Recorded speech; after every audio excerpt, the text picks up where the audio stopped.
Hello student, इस video में हम बात करेंगे drug metabolising enzymes, what is enzyme induction and what is enzyme inhibition. जो मेटाबोलाइजिंग के लिए एंजाइम्स होते हैं वो दो टाइप के होते हैं। एक होते हैं माइक्रोसोमल एंजाइम्स, दूसरे होते हैं नॉन माइक्रोसोमल एंजाइम्स। जो माइक्रोसोमल एंजाइम्स होते हैं वो प्रेजेंट होते हैं smooth endoplasmic reticulum of liver, kidney, lungs में। और कौन कौन से एंजाइम्स होते हैं जो माइक्रोसोमल एंजाइम्स होते हैं वो होते हैं cytochrome P450 family, UGT, epoxide hydrolase. जो नॉन माइक्रोसोमल एंजाइम्स होते हैं वो प्रेजेंट होते हैं साइटोप्लाज्म, माइटोकॉन्ड्रिया एंड प्लाज्मा में। और एग्जांपल इन एंजाइम्स के हैं एस्ट्रेसिस, अमाइडेजेस, फ्लेवोप्रोटीन ऑक्सीडेजेस। जो माइक्रोसोमल एंजाइम्स होते हैं वो इंड्यूसिबल होते हैं। इंड्यूसिबल का मीनिंग ये है कि अगर इन कि ये जो एंजाइम्स हैं इनको हम इंड्यूस या इनिबिट कर सकते हैं विद द को administration of any other drugs. जो नॉन माइक्रोसोमल एंजाइम्स होते हैं वो नॉन इंड्यूसिबल होते हैं, बट उनके अंदर जेनेटिक पॉलीमॉर्फिज्म बहुत ज़्यादा होता है। मतलब डिफरेंट अलग अलग पॉपुलेशन के जीन्स पे ये डिपेंड करते हैं कि उनकी जो एक्टिविटी है वो जेनेटिक पॉपुलेशन पे यानी जीन पे डिपेंड करती है। तो माइक्रोसोमल एंजाइम्स कौन कौन सी रिएक्शंस को करते हैं? फेज 1 की oxidation, reduction, hydrolysis and phase 2 में glucuronide conjugation. And non microsomal enzymes conduct करवाते हैं some of the oxidation reaction, reduction and all of the conjugation reaction except glucuronidation, क्योंकि ग्लूकोयूरिनिडेशन होती है माइक्रोसोमल एंजाइम्स के थ्रू।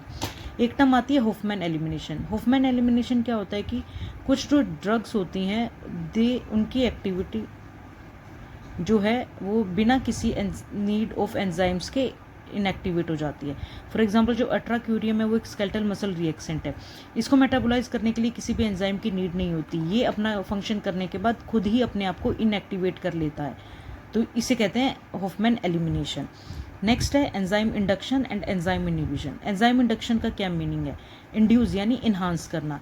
तो enzyme induction होता है repeated administration of certain drug increase the synthesis of microsomal enzyme resulting in increase rate of metabolism of inducing drug and other को administered drug.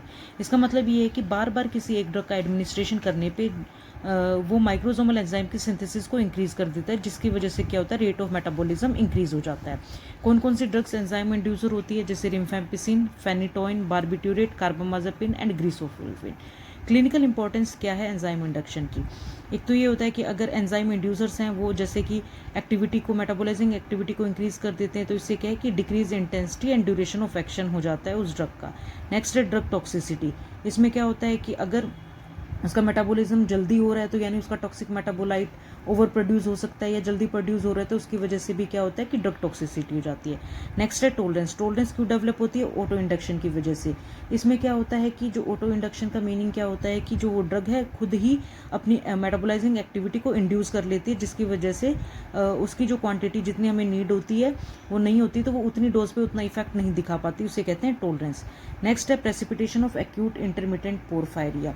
इसमें क्या होता है कि मेटाबोलाइजिंग एंजाइम की एक्टिविटी इंक्रीज होने की वजह से कुछ पेशेंट के अंदर या तो प्रेसिपिटेशन ऑफ एक्यूट इंटरमिटेंट पोरफायरिया होता है या फिर हिमोलाइटिक एनीमिया कोज हो सकता है in glucose six phosphate dehydrogenase deficient patient. Next है एंजाइम इनिबिशन। एंजाइम इनिबिशन का मतलब क्या है कि जो मेटाबोलिज्म एंजाइम है उसकी एक्टिविटी इनिबिट हो जाना। तो इसमें क्या होता है, inhibit activity of metabolising enzyme. ये एंजाइम इनिबिशन रैपिड प्रोसेस होता है as compare to the induction process. Clinical importance क्या है इसकी? एक तो ये कि ड्रग टॉक्सिसिटी। अगर जो मेटाबोलाइजिंग एंजाइम इनिबिट हो गया है यानी वो जो ड्रग है वो ज़्यादा जल्दी से मेटाबोलाइज नहीं हो रही है और उसकी जो कंसंट्रेशन है वो बॉडी के अंदर ज़्यादा है, तो वो क्या है, टॉक्सिसिटी इंक्रीज हो जाती है। फॉर एग्जांपल हम बात करें, there is increase incidence of bleeding with warfarin in if given with erythromycin. इसका मीनिंग क्या है कि अगर वारफ्रिन को इरिथ्रोमाइसिन के साथ दिया जाता है, इरिथ्रोमाइसिन क्या होता है कि मेटाबोलिज्म एंजाइम को इनिबिट करता है, तो उससे क्या है कि वारफ्रिन की कंसंट्रेशन ज़्यादा हो जाती है, तो जिसकी वजह से क्या ब्लीडिंग के चांसेस इंक्रीज हो जाते हैं।